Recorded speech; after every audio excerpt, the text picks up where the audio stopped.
Welcome to GardenDC, the podcast about everything gardening in the Washington, D.C. and Mid-Atlantic region.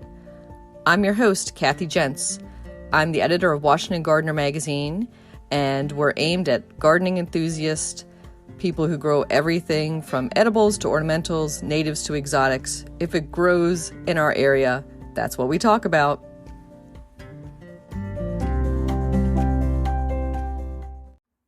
Welcome to episode 147 of the GardenDC podcast.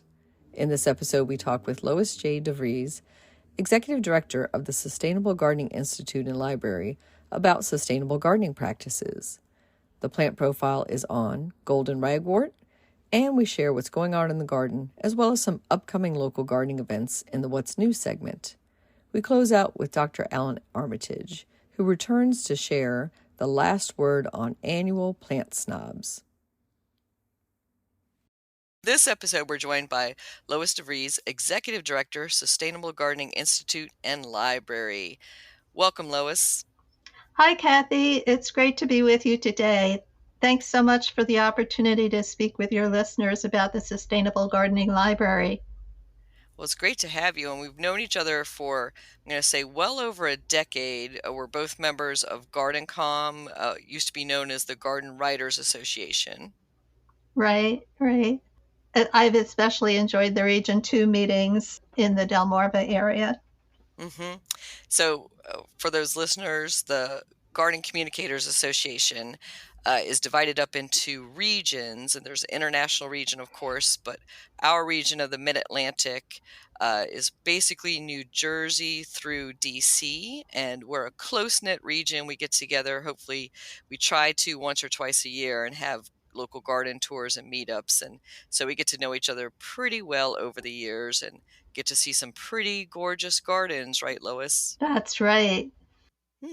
So before we dive into your project, Sustainable Gardening Institute, let's talk a little bit about you and your background. And on the podcast, we like to ask, are you a green thumb? Were you born with chlorophyll in your veins? Well, that's hard to say. I've killed my fair number of plants, but haven't we all? My grandparents had a garden, and that was very early urban type of setting. I grew up in Jersey City, and my grandmother had a garden. My grandparents owned an apartment house that we lived in, and the backyard, one half of it was a rose garden. That was my grandmother's thing, and the other half of it had plants that over time I grew to hate, which was hydrangeas and lily of the valley. But I got over that, so I have plenty of hydrangeas here now. And why did you hate that section of the yard? I think because grandma's flowers were so much prettier, and hydrangeas back then were not what they are today. The snowball bushes, I just didn't like them. I don't know. I can see that. Maybe they were sticks for about half the year. Right. And so when did you get into horticulture or garden communicating? Oh my, Kathy, that's a long and winding road. So the combination for me, environmental interest, environmental sciences, and I don't really call myself a horticulturist because I don't have formal training in that subject matter, but I loved gardening, and I had a fortuitous meeting at the American Society of Journalists and Authors conference one year with one of the editors of a national gardening magazine group. And I have a funny story about that. My job as a field editor was to go out, find gardens to have someone come in and photograph and interview the people and then do a write-up for the magazines. And one of the first gardeners I visited had drained a swampy area in his yard and diverted a stream. And at the time, I was chair of my environmental commission. And I don't know how much you know about this, but um, this is maybe like 10, 15 years ago. The state Department of Environmental Protection put out every 2 weeks a list of violations and the locations of the violations. And, there was constant penalties for people who did things like this. So at the time I was on my environmental commission, and I thought, oh my God, what am I going to do? It was very conflicting because here I was on, one of my very first outings, and here was a guy with two violations. And I thought for a moment and I said, so when did you do this? And he said 1970 something or another. And I thought, home free, the stormwater management rules in New Jersey didn't go into effect until the 1980s. So I thought, okay, you don't have to do anything about this. But it really brought home to me how little many homeowners know about the environment and sustainable landscape practices, even though they know a lot about gardening. Interesting. And so, what brought you to start the online gardening library and the institute? Oh, Kathy, that's another very long story. Well, we're here to listen to it, Lois. So, while I was on the Environmental Commission, I had the opportunity to commission some GIS maps for zoning, conservation easements, and our open space plan. And, these were early days doing electronic mapping as opposed to creating paper maps. And I didn't know how to do it, obviously, but I actually hired somebody from the Nature Conservancy to do this for us. And, I was just fascinated by the result of being able to see so much information about we have a very environmentally sensitive ecosystem, a variety of ecosystems in our town. And so that kind of stuck with me. And then later on, when I started doing the gardening work, as you may know, uh, we had the sustainability committee in GardenCom, and we were working on a project. The sustainability committee vetted the articles that were written on sustainability for our newsletter, and we were having a particularly difficult time with one of those articles. And so I started doing my own research online. And what I found was every single blog, article, reference that I could find in like the first 10 to 15 pages on Google was all just people copying from other people, copying from other people, copying from other people, the same information. And when I dug a little deeper, what I found was that all of that information was coming from the same place. And, I don't want to name any names or anything like that, but it was a group that was specifically paid to promote, we'll just say, a product. And Hmm. so that was very disturbing. And, I'm a big believer in uh, the subconscious works. We don't know what's going on in there. And, we kind of killed the article. I didn't think very much more about it, except, that I was frustrated. And evidently, my subconscious was doing all kinds of work without me knowing anything about it. And one day I literally woke up and I said, what we need is a sustainable gardening library. And that's literally how the library came to be. It was one of these things, I wouldn't call it an epiphany, but, a flash of insight where all of a sudden I saw the whole thing. And what the whole thing is the ability to show on a map locations of providers of information about sustainable landscape practices, beneficial insects, soils, water conservation, composting, all the usual suspects of sustainable gardening by their location, superimposed on a USDA plant hardiness zone map. Now, we're getting a little nerdy here.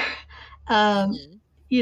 Obviously, it's not for somebody who just bought a house and has no idea about gardening. This is a little, people need to be a little bit more interested either in environmental issues or serious. It's for serious gardeners. Hmm.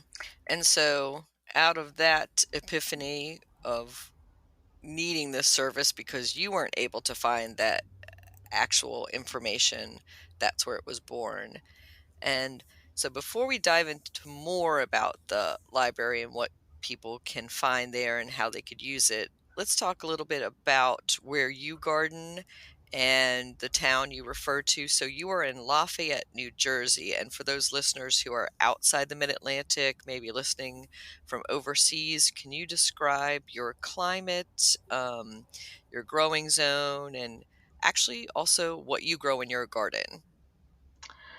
Well, that's another long and winding story.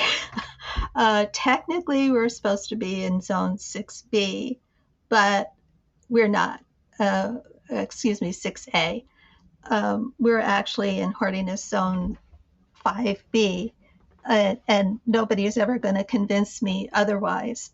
Um, and we're in the northwesternmost corner of New Jersey, right where the three states of Pennsylvania, New Jersey, and New York all meet up together. And our climate is, temperate. We have very humid summers, much more so since global warming and all of the climate issues have been happening. We've had some seriously wet summers in the last few years, contrary to even our neighbors, down around the Philadelphia area and even southern New Jersey, where they, had some drought warnings last year. So that's kind of what the weather's like here. And usually we have snow. We can have 3 feet of snow in one fell swoop, but we had hardly any this past winter. It's been a very warm winter. Hmm. Yeah, same here down in DC. We got skipped by the snow, but I am not complaining about that. So I was very happy with our winter overall. And what do you grow in your home garden? Do you grow edibles as well as ornamentals? Well, Dan built me some raised beds, and I have attempted to grow veggies in those in the past, mostly tomatoes, like everyone else. There's nothing like the tomato you grow yourself, even if if it costs $50 for each tomato. They taste so much better than what you can get at the store. But I've been migrating more towards fruits, and the last few years, we've been able to get a few blueberries, some strawberries, and this year I'm doing an experiment. I've bought a Juliet dwarf cherry bush and one of those fruit cocktail trees. Are you familiar with those, Kathy?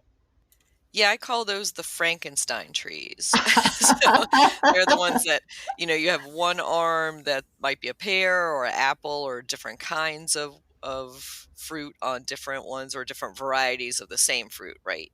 Right. And I bought one for stone fruits, so it's apricots, plums, and peaches, and I think a nectarine.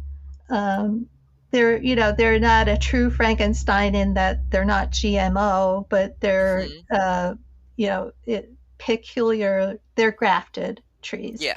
Like, So collected parts from other bodies is how I'm picturing a Frankenstein in that case, and you referred to Dan, and we should let our listeners know who Dan is. well, usually refer to him as the under gardener. He's my better half and official hole digger. And I have to say, he's learned a lot about gardening in the time that the 30 years we've been together. So he started out where, oh God, I couldn't let him even pull weeds because out came my hibiscus plant, like, no, no.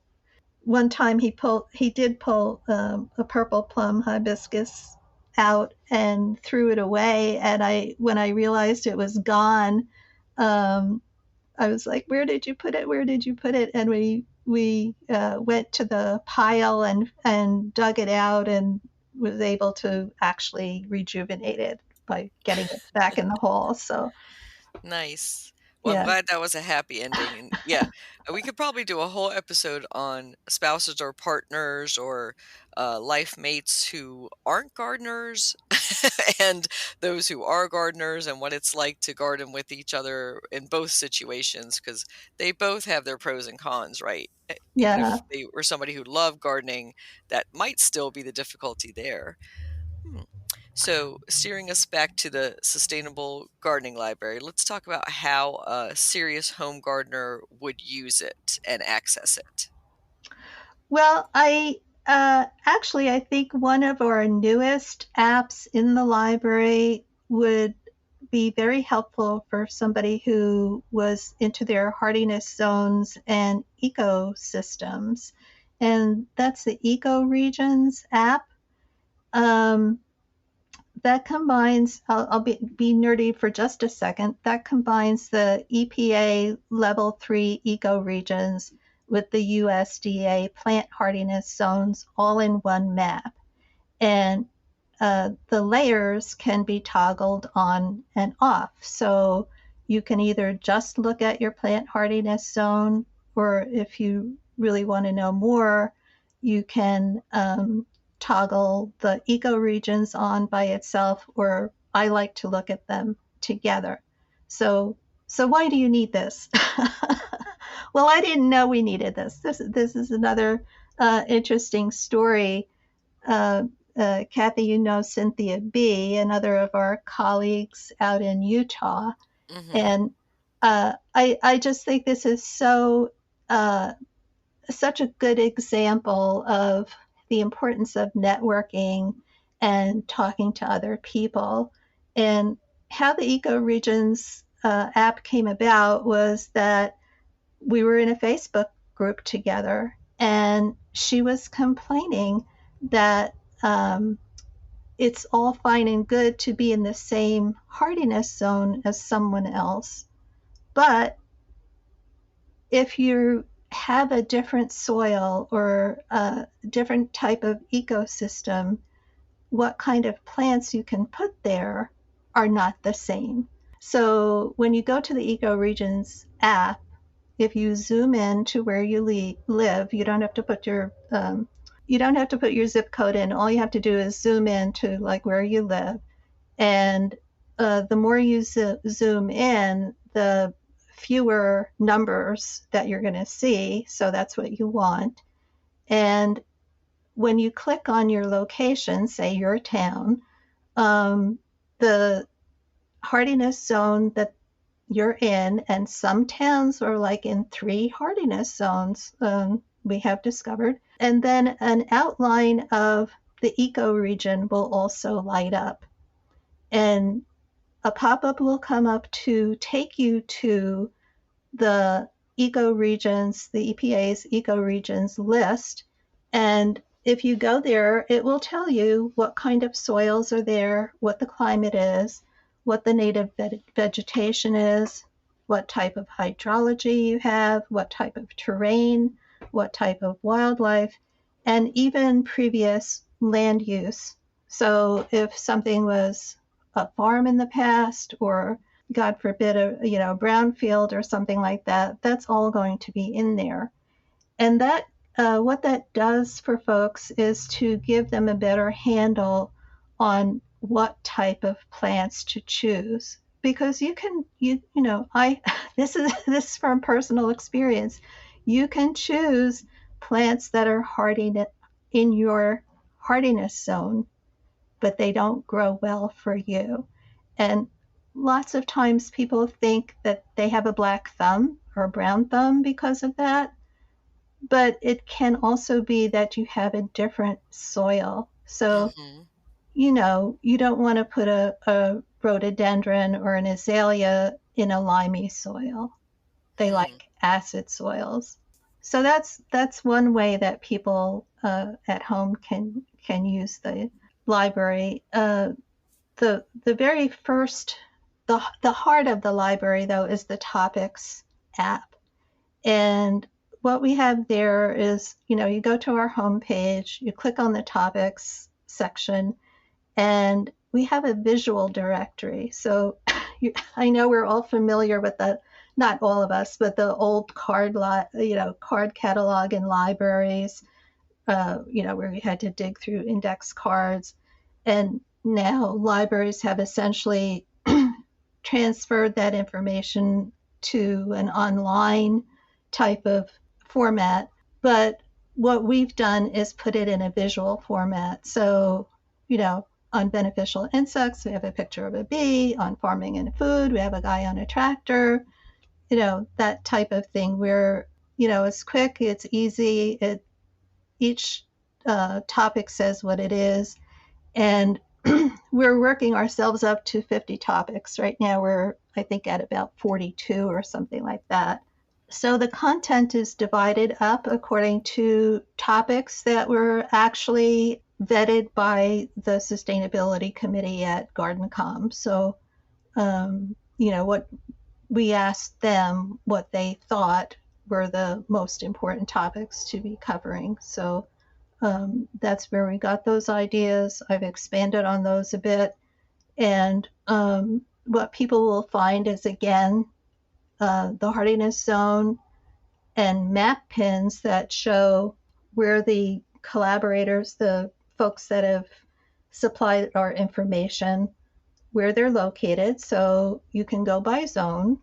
You know, if you're in zone 7 or zone 7B or 7A, there's a legend on the side that, you know, has the colors and tells you what zone each color is.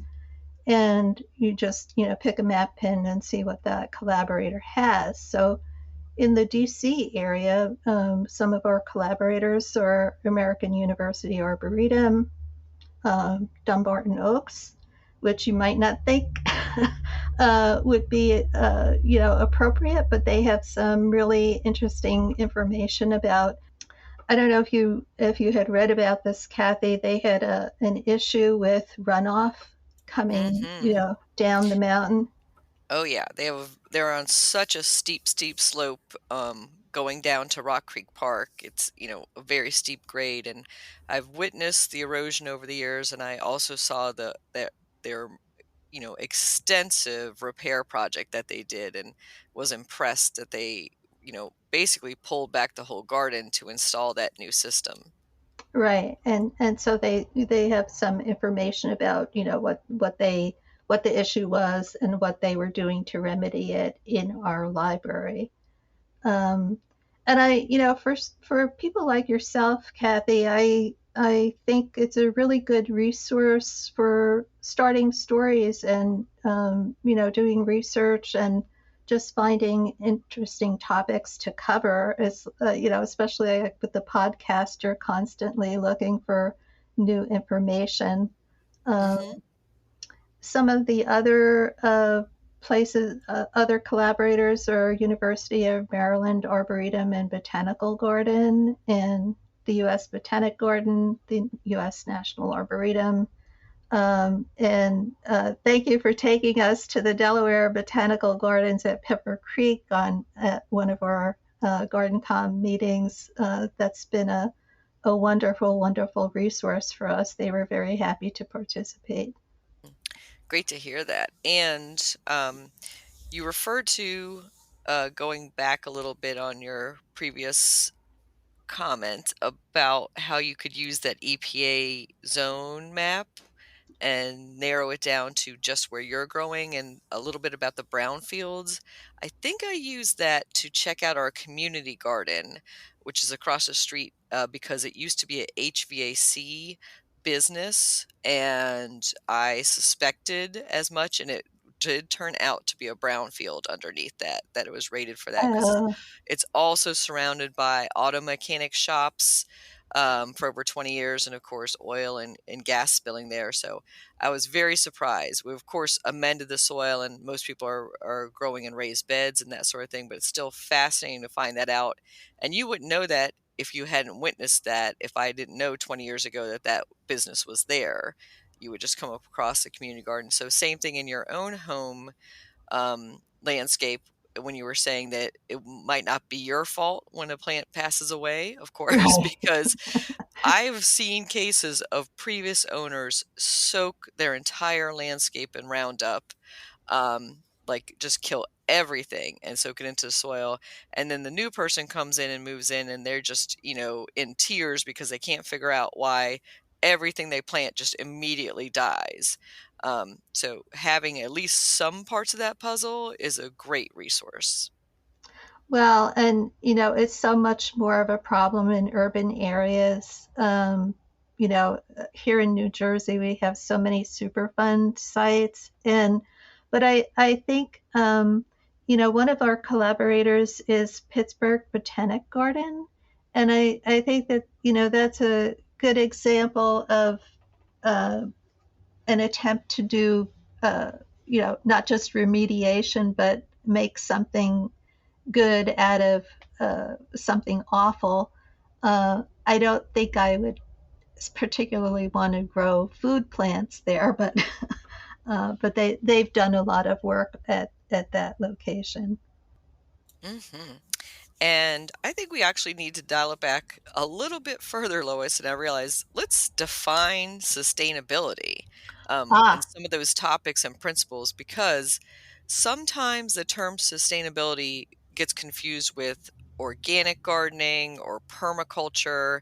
And some of those could be part of sustainability, right? But it's not the entire definition of a sustainable garden or landscape. oh, you're touching on my favorite topic. Well, my second favorite topic. My first favorite topic is stormwater management, but we won't go there unless you want to. um, so it's very simple to me, and I don't want to try to talk about the whole of sustainability, although my definition for sustainable gardening really does apply. And it's very simple. Everybody makes it so complicated. All it is using nature's resources without using them up. That's all it is. And if you think about pretty much every aspect of life, there's all kinds of complexities around this. We all want to move off of fossil fuel automobiles into electric, but you really have to ask yourself: is are lithium batteries any more sustainable than fossil fuel? I don't pretend to know the answer to that, but it's like you have to look at the whole picture. Very true. And it does get so complicated. And I think that's what scares people away a bit from it. They're like, what is the better of two choices if neither choice is that great? You know, Right. and how can we rank them and how can we evaluate it for themselves? They would love to have the answers readily in front of them. Well, that's part of the service that the Sustainable Gardening Library provides. Not in the Delmarva area, but we have a collaborator in Connecticut. The Extension Service up there has an extensive collection of information, all for the home gardener. Another one that does that is the Barnegat Bay Partnership by the Jersey Shore, which for those of us that live in the more northerly part of the mid Atlantic, um, they have plant lists by region of the state, physiographic region of the state. So, yeah, uh, people can find that's one of the things that I think people really look for is plant lists. And almost all of, I'd say probably 80%, 75 to 80% of our collaborators have plant lists. And some of them are very extensive. Um, uh, University of Maryland Arboretum, for example, has native plant lists and native plant lists for shade and pollinator planting lists in the library. So, whether you have sun, whether you have shade, or whether you're looking for pollinators, you can find that information in our library, um, under the appropriate category like native plants or beneficial insects. Hmm. And so, because we have listeners all over the world, I love the fact that you're sourcing local sources. Is it only the United States, or is it all of North America into Canada, or is it international? Well, our original vision for it, and we're still working on this, is I would love for it to be worldwide. Australia is very into sustainable gardening and agriculture and sustainability in general, and they're big promoters of permaculture. So, yeah, we're currently working on trying to recruit one of the gardens in Vancouver. Nice. And anybody, of course, anywhere they are, can access it online, but it just wouldn't be that they might not find a local source to them. Do you have any gaps in the United States map that you're looking to fill in too? Well, we have a lot on both coasts, and a lot of how we can get people to participate is the culture of the area. So we have a very large number of collaborators in the Seattle area. We're pretty densely covered in the state of Washington, in and around Seattle. And I was excited to. We're just going to be bringing on board soon our first water utility. Seattle Public Utilities has a rainwater management program for homeowners. Well, we have one third of all the content providers are in the New York to Virginia area. So we have, like 102 or 105, something like that. So, like, pretty much we've covered the Midwest, certain parts of the Midwest. We could use a few more collaborators. Um, the Southwest and the mountain areas. But part of the issue there is you know, Montana doesn't have, I think they have like one or two public gardens Mm. and only a couple of colleges. So the pool of collaborating content providers that we can pull from is very small in certain parts of the country. And, in the Rockies, there's not a lot of, there's nature and the environment, but there's not a lot of population. So, um, but what we decided to do was, go with the people who were interested in us right away, and then we're going to kind of move in from the coasts and fill in the missing blanks, as it were, over time. Hmm. So obviously, most of your partners are public gardens and research institutions like colleges and universities. But are there any private companies or corporations that are part of it?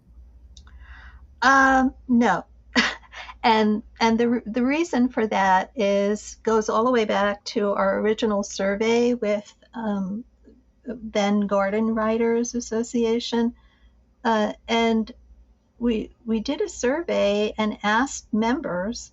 We had a whole list of groups to choose from who they felt were the most trustworthy providers of this type of information, and public gardens and universities were neck and neck. at about 80, 81%. And then I was very surprised that government agencies was next in line at about, somewhere around 65, 70%. And then everybody else was so far below that, below 50%, that we just felt that that wasn't viable at the time. And, you know, commercial enterprises have a vested interest. We want objective information to be, to be giving out to people. And it doesn't mean that people aren't doing good work. It just means that they're not appropriate candidates for the library. And I can point to one one that I'm aware of. Kashi, the cereal, has a program for farmers Hmm. that it's a very difficult process to be certified organic for a farmer. It's very expensive, and it takes at least 3 years to accomplish. And a lot of smaller farmers who are the ones that want to be organic can't afford that. And so Kashi has established a program for them, that's a transitional certification. So it means they're working their way towards their organic certification, but they don't have it yet. So it's a good program, but it's not appropriate content for us. Hmm. Right, interesting. Oh, I think it's Kashi, Kashi I cereals. think it's Kaishi. Oh, okay. Yeah, I clearly don't eat that product. Haven't I'm stared at that cereal box on the table in front of me. Yeah, I could be wrong on the spelling, but Hmm. Okay. Yeah, I've seen them around in some of their green programs. I think they're fellow members of Green America, that is a green certification program that I'm in as well. mhm. So let's turn to what the home gardener could do to garden sustainably, and maybe even how some of those practices can help solve some of our environmental issues or affect climate change. Wow, that's a lot to cover. I think there are programs that have been around for a long time, like green alleyways in the Midwest, Chicago and Minneapolis, I think, or at least someplace in Minnesota has had a program like that in the past. And what that is, in older parts of towns and cities, there are these alleyways where the garages were all behind the houses were all built along a lane. Hmm. And over time, particularly, people's cars no longer fit in those small garages and start parking on the street. And, oil and other pollutants come off the cars and wash into the street and then get carried into the stormwater sewers and then into the rivers and so on and so forth. And some of these programs help homeowners either by helping them to design or helping them pay to have the alleyways be made more green through tearing up the old concrete and putting in permeable paving and suitable plants and where necessary making bioswales and uh, rainwater gardens and so forth.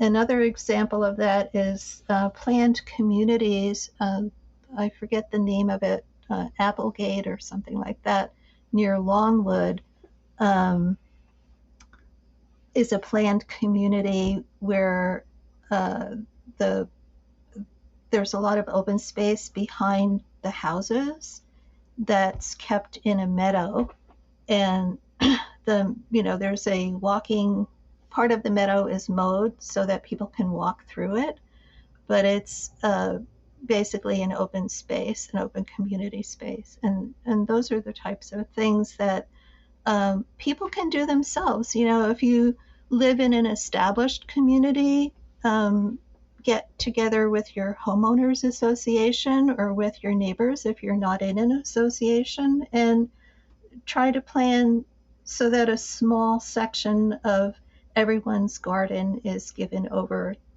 to some type of sustainable landscaping. People love pollinators, and you know, a, a lot of the plants that pollinators love are colorful and flowers that many people already want to have in their garden. And the idea is just to make mini greenways through your neighborhood. Every little bit helps. If a million people give over, a 12 square foot area or a 20 square foot area of their garden, it each one individually is not so much, but Hmm. all together we can accomplish something. And I think so many people are, despairing that, what can I do? There's nothing I can do. This is such a big problem. Well, you can do something. I love that. I especially like that, kind of those campaigns where every school child gives a penny and then that becomes millions, that each of us can do a little something.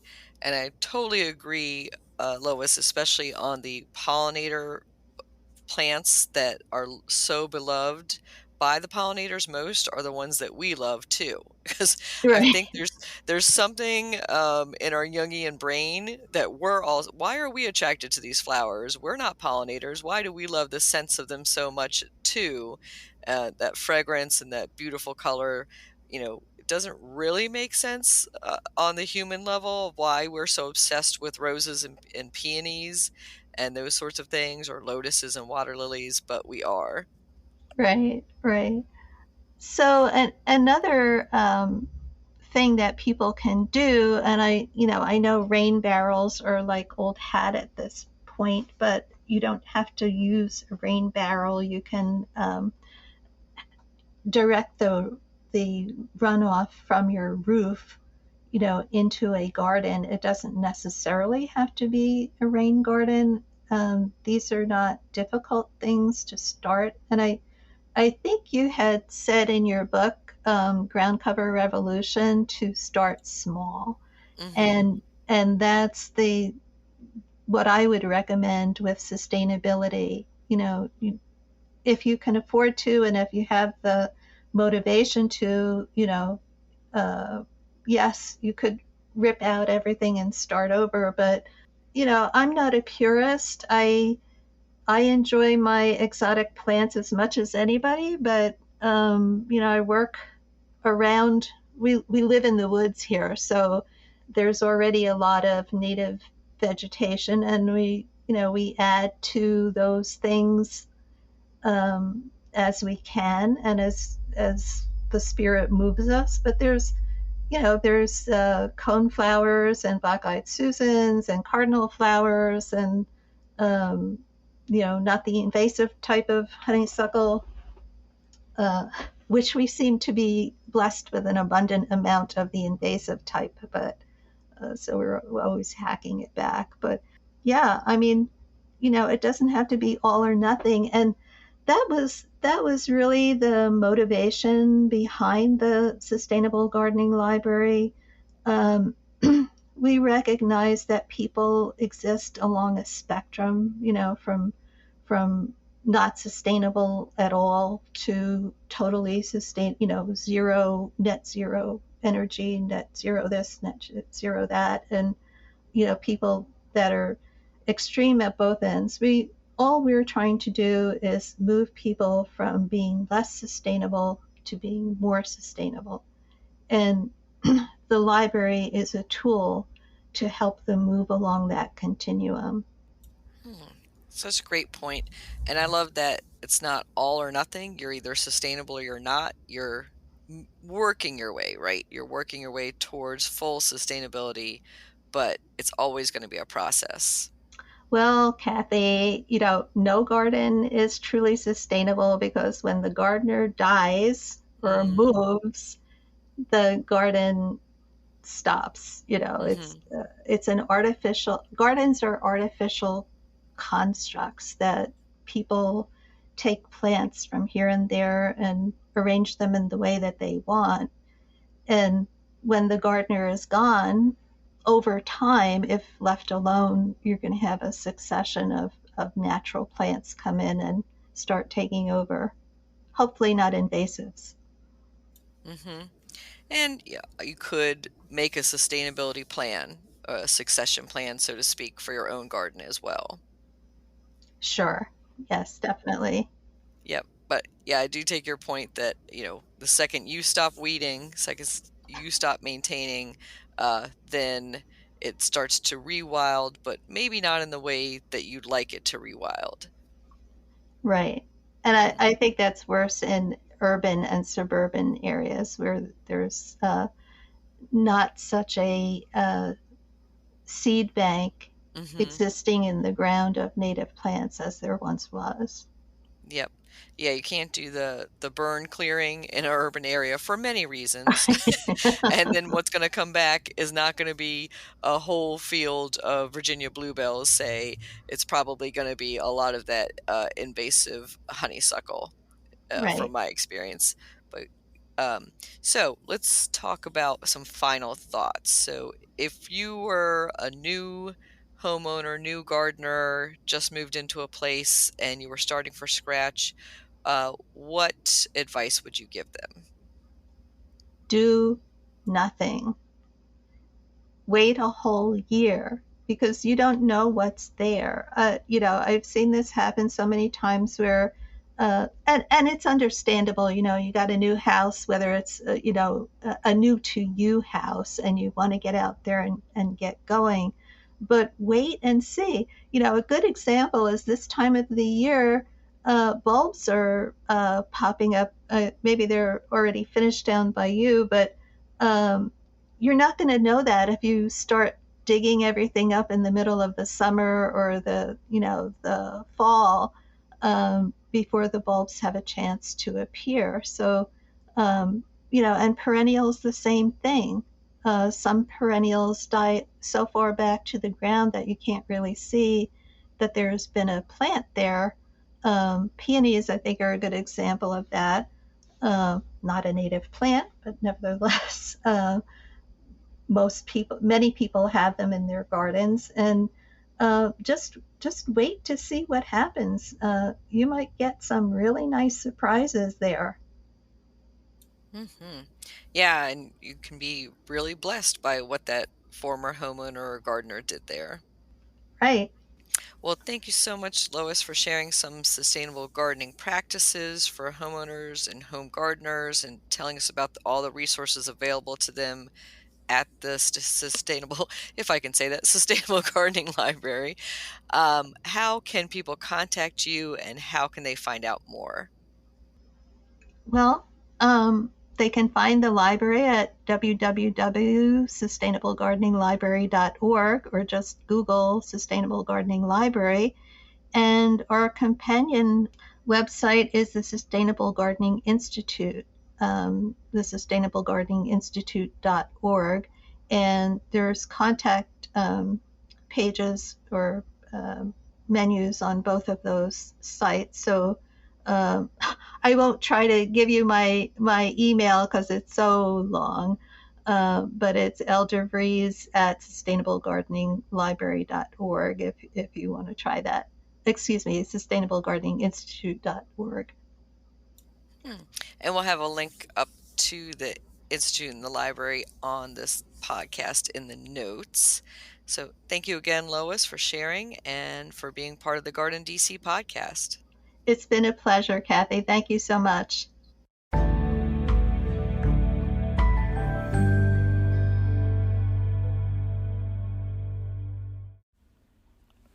Golden Ragwort, plant profile. Golden Ragwort, Pachyra aurea, is also known as senecio, golden groundsill, butterweed, false valerian, coughweed, and squawweed. Golden ragwort has bright green, glossy foliage that hugs the ground and stays evergreen in mild climates. In the spring, it sends up stems between a foot or two high that have black buds at the tip. These buds soon open to reveal golden yellow daisy-like flowers that last for several weeks. The basal foliage spreads along the ground and forms a dense ground cover. It will naturalize in moist areas and self-sow around the garden, if you let it. To curtail that, get out your pruners and deadhead the flowers at the base once the blooms are finished. Although part of this plant's charms are the puffs of spent flowers and its seed head. While it prefers moist soils, it will tolerate drier conditions as well as occasional flooding. Divide Golden Ragwort in the spring. Other than that, it is maintenance-free. The flowers are attractive to bees and butterflies, and like most aster family members, Golden Ragwort is deer and rabbit resistant. It is untroubled by most pets and is practically disease-free. Golden Ragwort, you can grow that.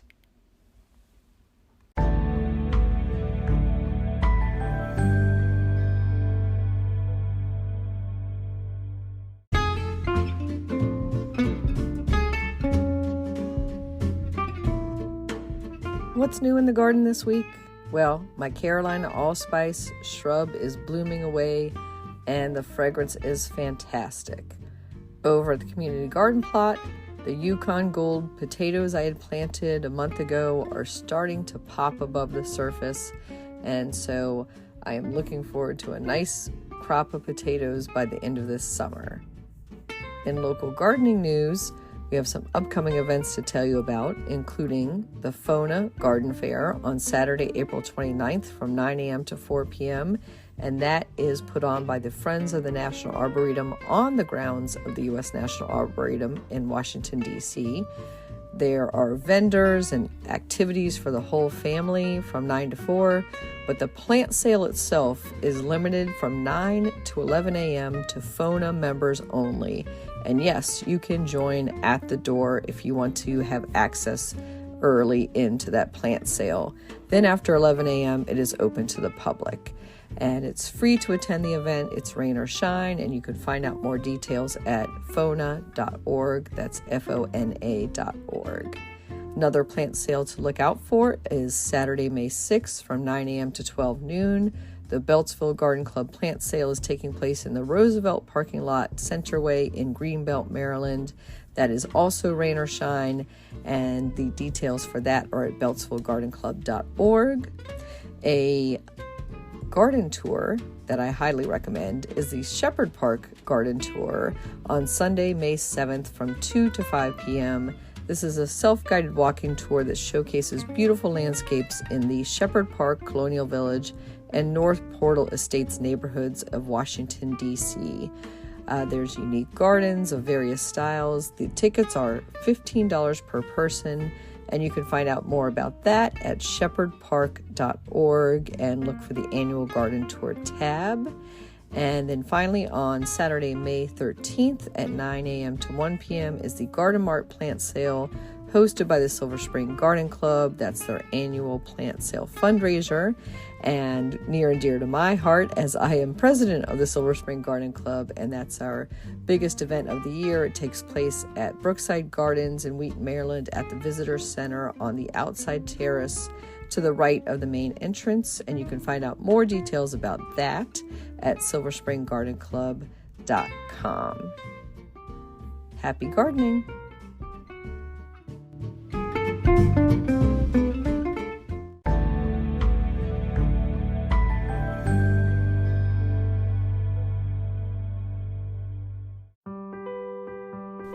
Get low-maintenance alternatives to lawns with the new book Ground Cover Revolution by Kathy Jentz.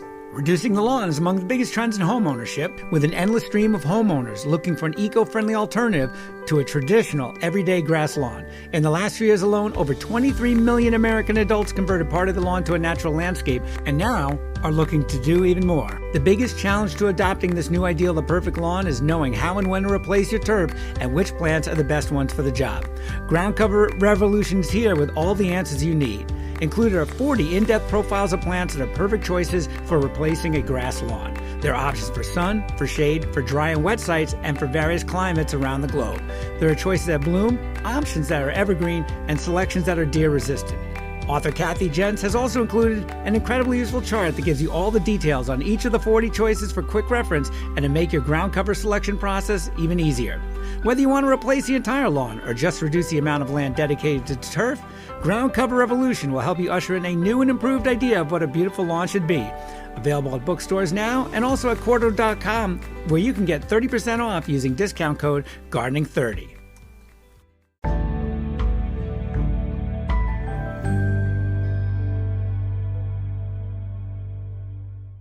In the new book, The Urban Garden by Kathy Jentz and Terry Spade, you'll find dozens of inspiring and creative ways to grow flowers, shrubs, vegetables, herbs, and other plants in small spaces and with a limited budget.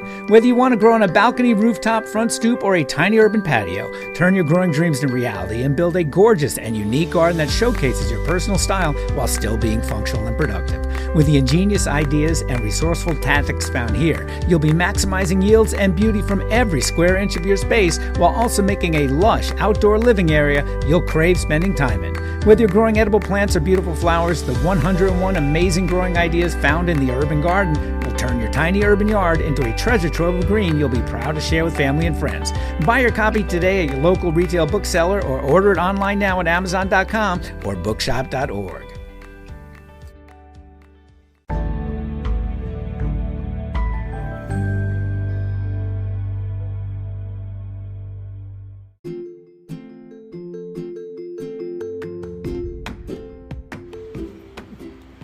Good day, everybody. It's Dr. A back in the garden with the last word. Well, today's last word from Dr. A is about some people I met this weekend. I had a wonderful garden exchange here where people came to the garden. There were hundreds of people for our annual tour of gardens in our little town of Athens, Georgia, and they just love this stuff. And I know in my garden I got to talking about all the cool plants, and I have a lot of cool color. I worked at the trial gardens for a long time at the University of Georgia, and oh boy, the annuals that we displayed were spectacular. And I even had a few, even though it was very early, I even had a few out here in my garden.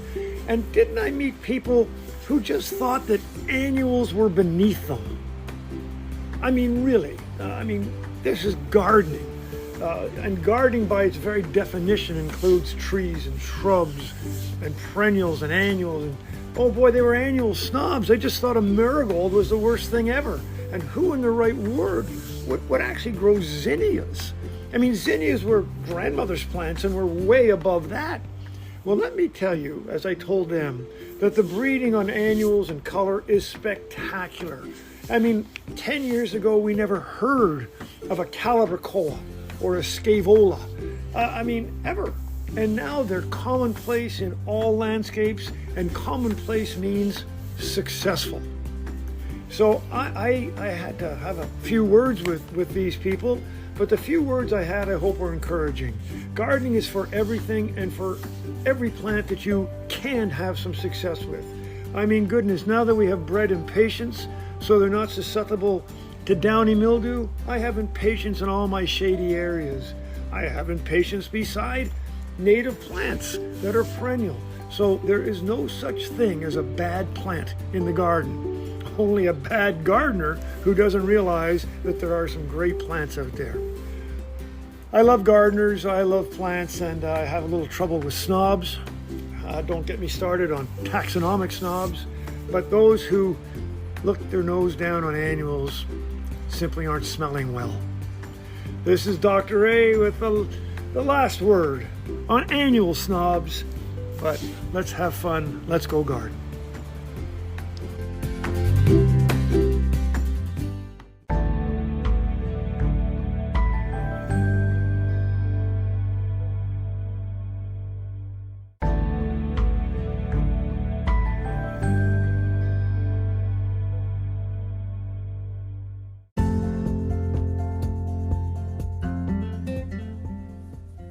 Thank you for listening to GardenDC. You can become a listener supporter for as little as 99 cents a month by going to anchor.fm/GardenDC/support. Another way to support this podcast is to subscribe to our monthly digital publication, Washington Gardener Magazine. To do so, go to WashingtonGardener.com. Thank you.